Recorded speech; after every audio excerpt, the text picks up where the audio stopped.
Obviously, a lot goes into making those roads safe to drive on, and it includes all of the technology behind the snowplow. New tonight, 24 Hour News 8's Danny Carlson got to see that firsthand. She's on the roads in Wyoming. Most of the technology revolves around this, what we're doing right now, tracking plows when they're on the road. So why all the technology for pushing snow? The goal is greater efficiency and thus lower costs. If I wanted to see a certain individual, if I clicked on his name. Think of it as a Find My Plow.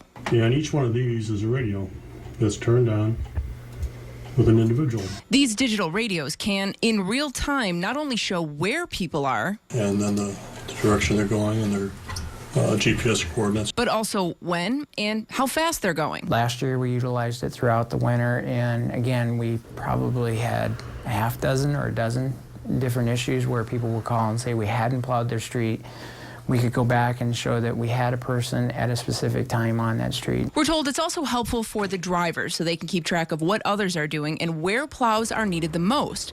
This is step one. Step two, which is supposed to start in a couple of weeks, is technology that will be able to track more. Not just the where and the when, but the what. When plow blades go down, how much salt was put down, and where. If we can tell how much salt we're putting out and where we're putting it out, we can obviously start to determine if that's too much or too little, and then we can adjust that and become more efficient in times. Now, I did ask if the technology will one day lead to remote-controlled plows with no drivers at all, but I was told drivers are always going to be important, the eyes on the scene, who can see specific conditions and decide what to do.